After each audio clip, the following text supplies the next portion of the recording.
여러분 얼굴을 한번 활짝 펴고 우리가 주님의 부활을 우리가 마음껏 누렸으면 좋겠습니다.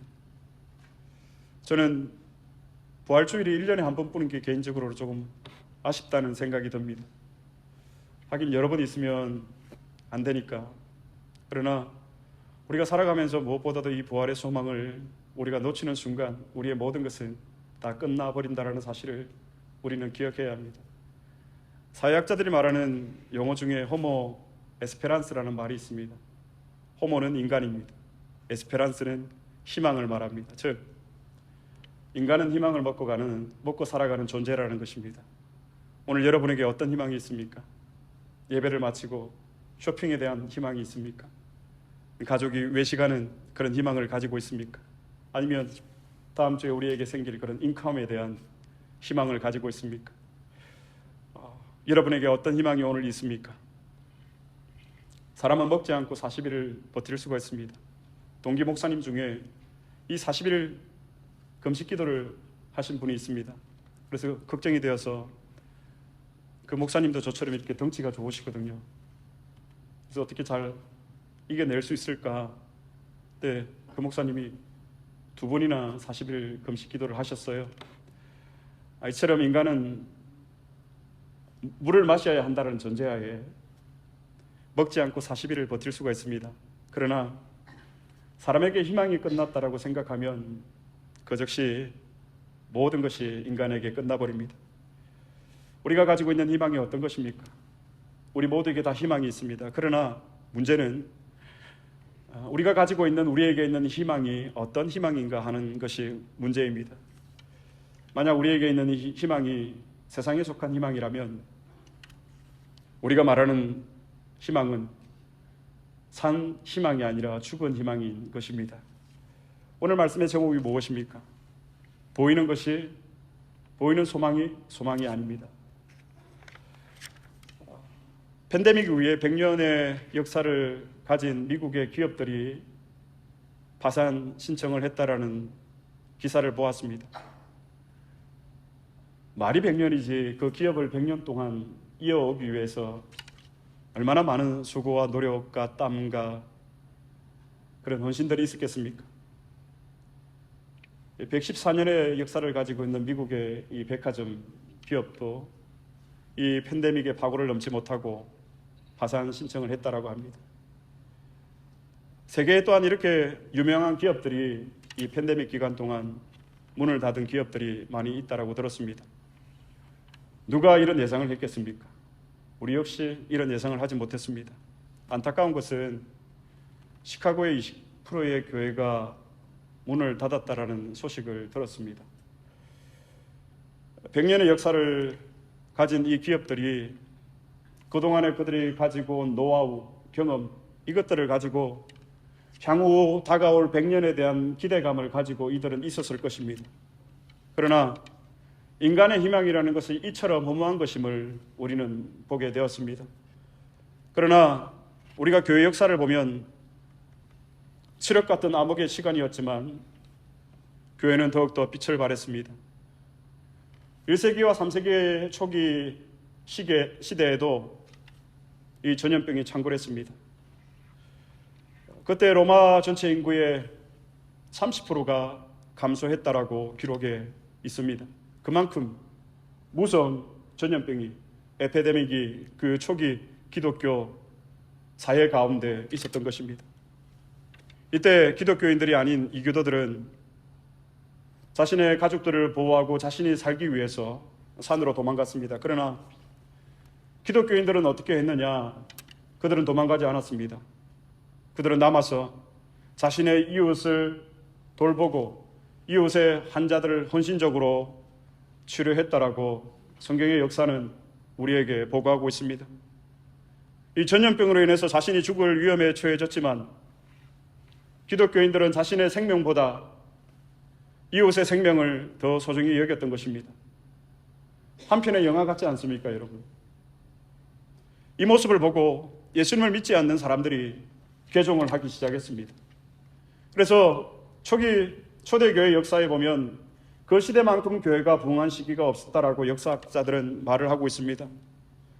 또한 그 당시에는 여러분 우리가 잘 알지만 이 네로 황제 이후에 기독교가 로마로부터 얼마나 많은 핍박을 받고 있었습니까? 외부적으로는 로마의 핍박을 교회가 받고 있었습니다. 하지만 그 어둠의 긴 시간 속에서도 교회는 참 소망이, 참 희망이 무엇인가를 세상에 분명히 보여주고 있었습니다. 온 세상이 벌벌 떨고 있을 때에, 외부적으로 그들은 신앙의 핍박을 받고 있을 때에 세상을 향해서 당당하고 담대했습니다. 왜냐하면 그들은 더 큰 세상을 보았기 때문입니다. 우리가 바라보아야 할 더 큰 세상이 어디입니까? 하나님의 나라, 하나님의 일하심, 하나님께서 지금도 이 모든 상황들을 이끌어 가고 계신다라는 이 하나님의 섭리, 하나님의 나라, 이것을 우리의 신앙의 선배들은 바라보았던 것입니다. 여러분, 우리의 눈에 보이는 더 큰 하나님의 나라를 바라볼 수 있는 저와 여러분이 될 수 있기를 축복합니다. PPT 사진을 좀 올려주시겠습니까?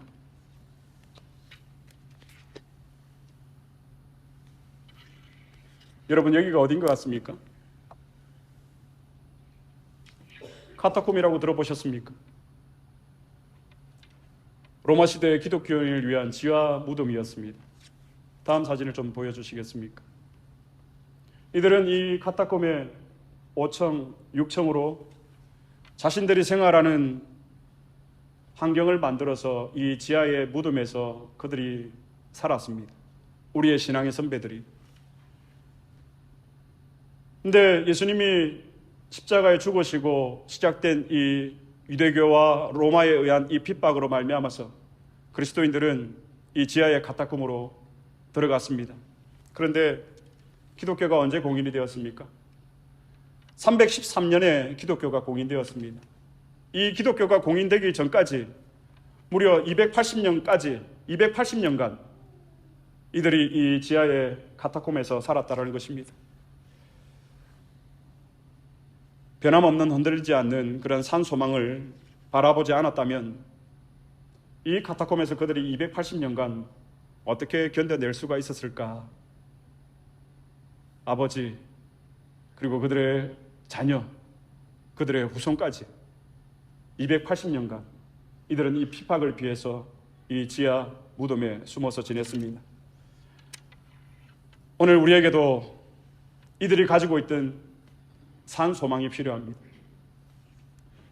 여러분, 온 세계가 두려워 떨고 있을 때 같이 두려워하고 같이 흔들리고 한다면 도대체 우리가 가진 소망을 우리가 무엇이라고 말할 수가 있겠습니까? 여러분 어떻습니까? 여러분 마음 가운데 이러한 산 소망이 있으십니까? 적어도 우리의 신앙의 선조들은 최악의 상황이었지만 그런 모든 상황들이 하나님의 인도하시는 길이라는 확신이 있었기 때문에 그들은 영원한 세계를 바라보고 그런 시대와 당당히 맞설 수가 있었습니다. 그런데 이런 신앙을 가능하게 한 것이 있습니다. 그것이 무엇입니까? 예수님의 부활 사건입니다. 오늘 본문 3절 말씀을 우리 다 같이 봉독하시겠습니다. 우리 주 예수 그리스도의 아버지 하나님을 찬송하리로다. 그의 많으신 긍휼대로 예수 그리스도를 죽은 자 가운데서 부활하게 하심으로 말미암아 우리를 거듭나게 하사 산 소망이 있게 하시며 부활하게 하심으로 말미암아 우리를 거듭나게 하사 산 소망이 있게 하시며, 우리가 산 소망을 획득해 가는 과정을 사도 베드로가 이렇게 설명을 하고 있습니다. 우리가 어떻게 우리의 산 소망을 우리가 붙잡을 수가 있고 가질 수가 있습니까? 예수 그리스도의 부활로 말미암아 거듭나게 하사 산 소망을 갖게 하시고, 여러분들은 예수님의 부활에 관해서 어떤 마음을 가지고 있습니까? 사실 제 생각에 많은 기독교인들이 이 1년의 시간 동안 예수님의 부활을 마음에 기억하는 시간들이 얼마나 될까? 이 고난주간과 부활주일 정도에만 그치지 않을까라는 생각을 가지고 있습니다. 여러분은 부활에 대해서 어떠한 생각, 어떠한 마음들을 가지고 있습니까? 경건한 신자가 신앙을 지키며 지상에서 살아가는 삶은 여러분 매우 힘든 삶입니다. 왜냐하면 우리의 믿음 자체가 약하거나 흔들리는 것이 문제가 아니라 우리가 살아가는 지상의 환경 자체가 그렇기 때문입니다. 하나님의 말씀대로 우리가 경건하게 살고자 하면 반드시 우리가 어려움을 많이 겪게 되어 있습니다. 우리가 법을 준수를 하고 꼼수를 부리지 않고 정직하게 그리고 성실하게 살아가기에는 여러분 어떻습니까? 세상이 너무 힘들지 않습니까? 그래서 우리는 그런 유혹을 때로 받기도 합니다. 불법을 저지르고 편법을 사용하고자 하는 유혹을 받을 때도 우리에게 있습니다. 그러나 여러분, 우리가 기억해야 할 것은 초대교회 신자들에게 늘 핍박이 있었습니다. 만약 그런 그들에게 이 부활의 신앙이 없었다면 그들이 어떻게 여러분 이 신앙을 붙잡고 견뎌낼 수가 있었을까? 경건한 신자는 그래서 부활의 신앙을 바라보고 부활의 신앙을 붙잡고 살아가는 신자가 바로 경건한 신자입니다. 모든 죽은 자들이 장차 일어날 것이고 그리고 하나님의 심판을 받을 것이다. 우리가 히브리서 말씀을 잘 기억을 하고 있습니다. 한 번 죽는 것은 사람에게 정해진 것이요 이후에는 심판이 있으리니, 우리가 이것을 믿고 고백하는 것이 부활의 신앙입니다. 다른 것이 부활 신앙이 아닙니다. 예수님이 살아나신 이 사건, 이것이 우리에게 적용되어야 한다는 것입니다. 부활하심으로 말미암아 우리를 거듭나게 하사 우리가 변화되어지는 것, 우리가 거듭나는 것, 우리가 중생되어지는 것, 이것이 바로 우리의 부활 신앙에 있다는 것을 사도는 또 우리에게 가르쳐주고 있습니다. 여러분, 왜 우리의 삶이 그렇게 변하지 않습니까? 오늘 사도의 가르침을 따라서 말하면 우리에게 부활의 신앙이 없다는 것입니다. 우리가 맹목적인 부활의 신앙을 우리가 가지고 살아가고 있다는 것입니다. 어느 날 밤에 니고데모가 예수님을 찾아옵니다. 그래서 예수님께서 그에게 무엇이라고 말씀하십니까? 사람이 거듭나지 아니하면 하나님 나라를 볼 수 없다라고 말씀하십니다. 그러나 이 니고데모는 이 예수님의 말씀의 의도를 깨닫지 못했습니다. 예수님이 말씀하신 내용의 핵심은 이것입니다. 사람이 변화되지 않으면, 사람이 중생하지 않으면, 거듭나지 않으면 하나님 나라에 들어가지 못한다라는 말씀을 니고데모에게 하신 것입니다. 여러분, 우리가 예수 믿고 어떤 변화들이 우리에게 일어났습니까? 우리가 예수 믿고 난 이후에 우리의 자녀들이 엄마 아빠를 향해서 엄마 이것이 변했어요, 아빠 이것이 변했어요 하는 얘기들이, 내용들이 무엇입니까? 우리의 부모님들이 우리의 자녀들을 바라보면서 너가 예수 믿고 이 복음을 받아들이고 예수님의 부활 신앙을 붙잡고 네가 이것이 변했구나 라고 하는 내용이 무엇이 있습니까? 여러분, 우리에게 변화가 없다는 것은 우리가 아직 거듭남을 완전히 이루어지 못했다는 것이요, 우리 가운데 거듭남이 일어나지 못했다는 것은 우리에게 부활 신앙이 아직 희미하다는 것입니다. 그래서 이 거듭난다라는 것, 이 의미가 무엇입니까? 새 생명으로 다시금 우리가 재창조되는 것입니다. 이것이 여러분 얼마나 비밀스러운 하나님의 섭리인지 모릅니다. 우리가 이렇게 육신을 가지고 있지만, 육의 생명을 가지고 있지만, 이 육의 생명이 아닌 영의 새로운 생명으로 우리가 재탄생되어진다는 것입니다. 예수 그리스도의 부활로 말미암아서 이 거듭남의 은혜가 우리 가운데 주어졌을 때에 우리에게 나타나는 하나님의 은혜인 것입니다. 그래서 이 새 생명은 어디에서부터 출발하는가? 우리가 어떻게 그리스도 안에서 새 생명으로 살아갈 수 있는가? 예수님의 부활 신앙에서 우리의 이 새 생명은 출발한다는 것입니다. 이 새 생명을 가진 신자들이 바로 초대교회의 신자들이었고, 그들에게 거듭난 변화된 삶을 통해서 많은 믿지 않는 사람들이 그리스도로, 기독교로 개종을 한 것입니다. 부활로 말미암아 우리를 거듭나게 하사, 여러분 변화되기를 원하십니까? 거듭나기를 원하십니까? 그러면 우리가 부활의 주님을 만나야 합니다. 우리가 부활의 주님을 경험해야만 우리의 삶의 거듭남, 이 변화가 일어날 수 있는 것입니다. 우리가 예수님의 부활로 새롭게 태어났다는 사실을 고린도서 5장 말씀에, 그런즉 누구든지 그리스도 안에 있으면 새로운 피조물이라, 누구든지 그리스도 안에 있으면 새로운 피조물이라, 보라 이전 것은 지나갔으니 새 것이 되었도다. 여러분, 우리의 인생이 그리스도의 부활로 말미암아서 새 생명으로 재창조되었다는 이 놀라운 비밀, 이 감격이 오늘 이 부활주일 아침에 저와 여러분에게 있어야 합니다. 부활로 말미암아 우리를 거듭나게 하사 그리고 산 소망이 있게 하시며, 예수님의 부활로 거듭난 사람이 얻는 것이 무엇이 있습니까? 여러분, 우리가 재물을 얻습니까? 부활을 얻습니까? 무엇을 여러분 우리가 얻습니까? 우리에게 산 소망, 예수님의 부활로 말미암아 우리를 거듭나게 하사 우리가 얻는 것은 바로 이 살아있는 죽은 소망이 아니라 산 소망을 우리가 가진다라는 것입니다. 인간의 모든 것은 부패합니다. 저의 육신도 언젠가는 부패할 것입니다. 그러나 성경이 말하고 있는 이 산 소망은 무엇입니까? 영원히 부패하지 아니하는 하나님 나라에 고정된 소망, 이것이 바로 부활로 말미암아 거듭남으로 얻게 하신 이 산 소망이 바로 하나님 나라에 간직되어져 있는 소망이라는 것입니다. 그래서 우리의 소망은 여러분 가변적이거나 시시각각 변하는 소망이 아니라 영원하다라는 것입니다. 여러분 변하지 마시기를 바랍니다. 여러분 저도 변하지 않도록 하겠습니다. 외모는 변하겠죠.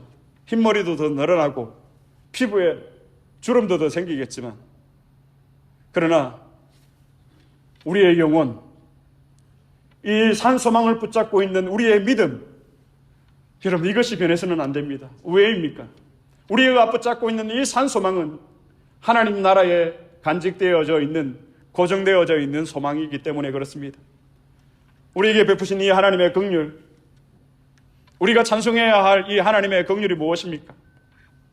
비참하게 죄로 살아가는 우리를 위해서 우리의 죄값으로 그의 아들 예수 그리스도를 보내주시고 그가 우리를 대신해서 십자가에 죽으시고 부활하게 하심으로 이 거듭남의 은혜를 주시고 뿐만이 아니라 영원히 흔들리지 않는 산 소망을 우리에게 주신 것, 이것이 우리를 향하신 하나님의 긍휼입니다.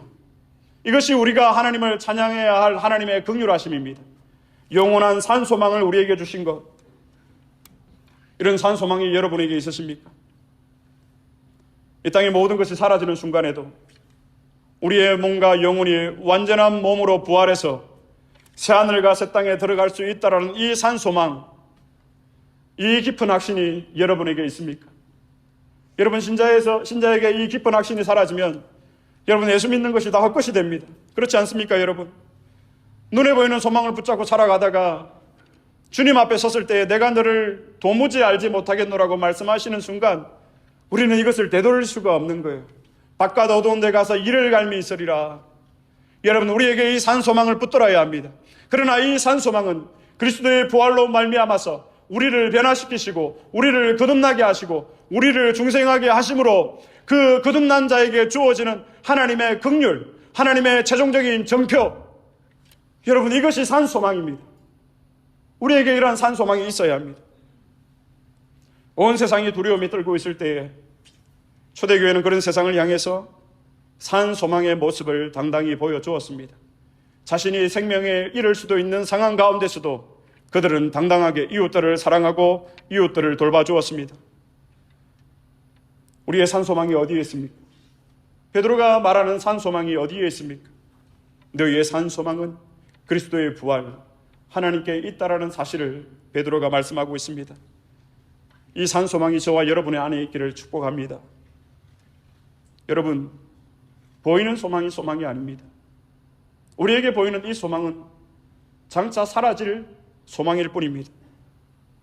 베드로가 이 산소망에 대해서 당시 로마의 극심한 고난 가운데 있었던 그리스도인들을 향해서 편지하면서 좀 더 구체적으로 이 산소망에 대해서 확신을 주고 있습니다. 오늘 본문 4절 말씀입니다. 4절 말씀 다 같이 봉독하시겠습니다. 썩지 않고 더럽지 않고 새하지 아니하는 유업을 잊게 하시나니 곧 너희를 위하여 하늘에 간직하신 것이라. 여러분 너무 아름다운 표현이 아닙니까? 저는 이 말씀을 준비를 하면서 더 이상 준비를 할 수가 없었습니다. 이 말씀만 계속 묵상을 했습니다. 썩지 않고 더럽지 않고 새하지 아니하는 유업을 잊게 하시나니 곧 너희를 위하여 하늘에 간직하신 것이라. 우리가 가지고 있는 산 소망입니다. 여러분 개역 개정에는 유업이라고 되어 있지만 옛날 성경에는 이것이 기업이라고 되어 있습니다. 우리가 장차 받게 될 이 하나님 나라의 기업, 이것이 어디에 속한 것입니까? 곧 너희를 위하여 하늘에 간직하신 것이라. 우리의 이 기업, 하늘에 간직되어 있다라고 사도 베드로는 오늘 편지하고 있습니다. 하늘에 간직된 우리의 기업, 세상으로부터 벗어난 우리의 기업임을 보여주고 있습니다. 세상의 기업은 어떻게 했습니까? 만일 우리의 기업이 하나님의 손에 간직되어지지 않았다면, 즉 하늘에 간직되어지지 않았다면 우리가 얼마나 불안했겠습니까? 어떻게 불안해서 이 소망을 붙들고 우리가 살아갈 수가 있었겠습니까? 보십시오. 100년 이상 된 기업이 문을 닫았습니다. 하루아침에. 그러나 우리의 산 소망은 어디에 간직되어 있는 것이라고요? 하늘에 간직된 우리의 산 소망. 이 말은 우리의 소망은 영원하다라는 것입니다. 그래서 예수님의 십자가와 부활은 역사적 사실입니다. 인간에게 최고의 공포, 두려움이 무엇입니까? 죽음의 공포, 죽음의 두려움 아닐까요? 그러나 우리가 아무리 힘들고 어렵더라도 죽는 것보다는 낫습니다. 이 예수님의 십자가 부활, 이 예수님의 부활의 사건은 인간들이 가장 두려워하는 죽음을 죽인 사건입니다. 루터가 한 말입니다. 조금 어렵지만 다시 한번 말씀드리겠습니다. 십자가의 부활은 죽음을 죽인 사건이다. 너무나도 위대한 표현인 것 같습니다. 인간이 가장 두려워하는 이 죽음을 죽인 사건이 예수님의 부활이었습니다. 오늘이 지나고 나면 또 언제 이 부활에 관한 메시지를 전할지, 예수님의 부활이 주는 메시지가 무엇입니까? 죽음이 죽은 것. 그래서 산소망을 가진 우리들에게 육신의 죽음은 더 이상 두려움의 대상이 아닙니다. 우리가 무엇을 준비해야 할까요? 이 육신의 장막을 벗을 것을 준비를 하는 거예요. 이것을 준비를 한다는 것은 장차 우리가 기업으로 받을 하나님의 장막집에 들어가기 위한 그 훈련들을 우리가 지상에서 해나가는 거예요. 이러한 훈련들을 해나가는 과정에 우리가 산소망을 붙잡고 있는 거예요. 이 산소망을 붙잡고 살아가는 사람은 거듭난 성도예요. 이 변화된 성도예요. 이 거듭나고 변화된 성도는 예수 그리스도의 부활로 말미암아 부활신앙을 가지고 있는 신자, 그가 바로 산소망을 가지고 있는 신자인 것입니다. 그래서 우리가 이 죽음의 문제를 뛰어넘고 나면 세상에 무서운 것이 없어지지 않습니까? 그래서 우리는 우리의 산소망이신 예수 그리스도를 붙잡아야 합니다. 여러분, 내 인생의 문제를 누가 어떻게 해결할 수가 있습니까? 방황하는 우리의 자녀들을 우리가 어떻게 도울 수가 있습니까? 무너진 우리의 가정들을 어떻게 우리가 다시 세울 수가 있습니까? 그에 대한 해답이 무엇입니까? 오직 예수 그리스도뿐입니다. 예수 그리스도, 예수 그리스도. 그렇다면 이 산소망을 붙잡는 것이 우리의 마음에 새겨져야 하지만 이것이 우리의 삶 가운데 적용되어야 하는 것이 있습니다. 오늘 예수 그리스도의 부활이 우리에게 주는 적용이 무엇입니까? 우리가 예수 그리스도의 부활의 산소망을 붙잡고 살아간다는 이 정표가 무엇입니까?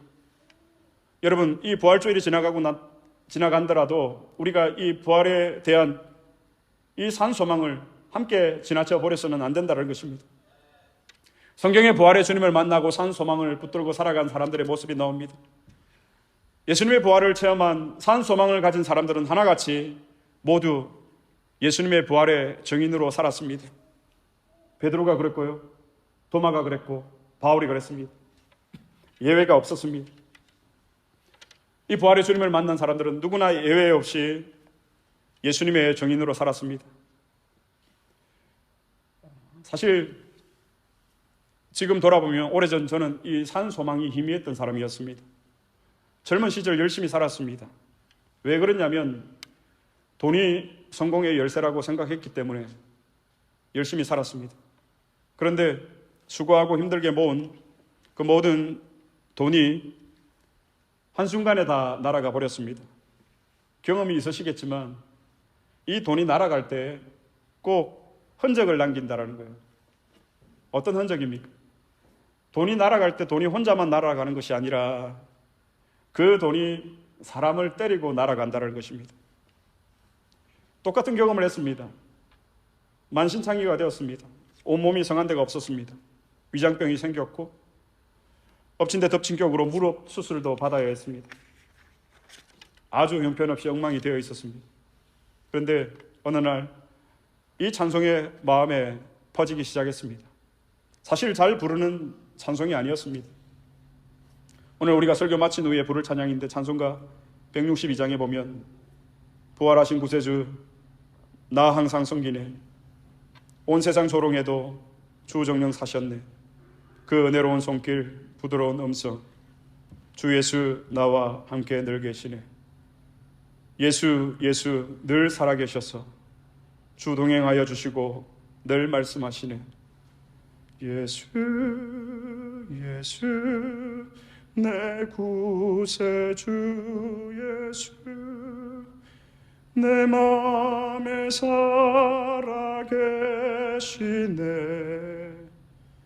늘 살아계시네.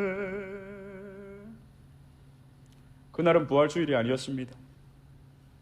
저는 작은 소리로 이 찬양을 불러갔습니다. 단 한 번도 경험해 보지 못한 이 예수님의 부활의 은혜가 저의 심정을 울렸습니다. 그래서 저는 때로 넘어지고 주저앉을 때도 있지만 늘 이것을 기억하고 있습니다. 산 소망이신 부활의 주님을 저는 붙잡고 있습니다. 이 부활의 주님이 나의 소망이 되신다. 그 주님이 과거에도 미래에도 현재에도 영원히 내 마음속에 살아계신다.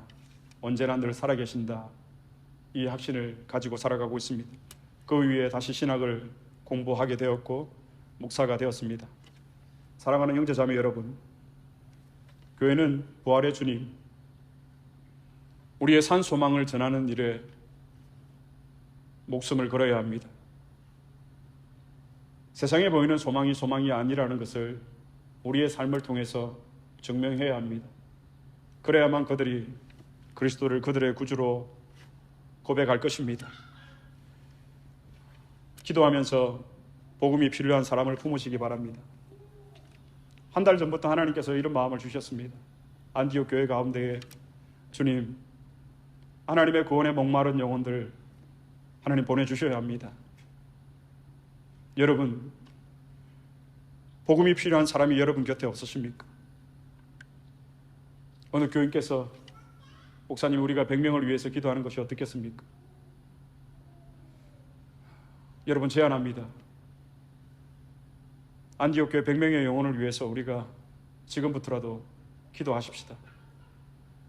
이것이 부활로 말미암아 우리를 거듭나게 하시고 산 소망을 주신 하나님의 긍휼, 하나님의 은혜를 베풀어 주신 이유가 바로 여기에 있기 때문입니다. 하나님께 기도하시면서 복음에 갈급한 한 사람을 꼭 품으시기 바랍니다. 그리고 그 품은 사람을 위해서 날마다 기도하시고 사랑으로 섬기시면서 주님께로 인도하시기를 바랍니다. 우리가 이렇게 산 소망을 붙잡고 여러분 걸어가실 때에 당당하게 담대히 걸어가십시오. 왜 그렇습니까? 주님이 우리를 끝까지 책임지시기 때문입니다. 마지막으로 오늘 본문 5절 말씀을 봉독하고 마치겠습니다. 5절 말씀 다 같이 봉독하시겠습니다. 너희는 말세에 나타내기로 예비하신 구원을 얻기 위하여 믿음으로 말미암아 하나님의 능력으로 보호하심을 받았느니라. 아멘. 하나님께서 우리를 보호하신대요, 여러분. 산 소망을 따라 우리가 살아가면 누가 우리를 보호하신다고요? 하나님의 능력이 저와 여러분을 보호하십니다. 이러한 은혜와 축복을 누리시는 저와 여러분 될 수 있기를 그리스도의 이름으로 축복합니다.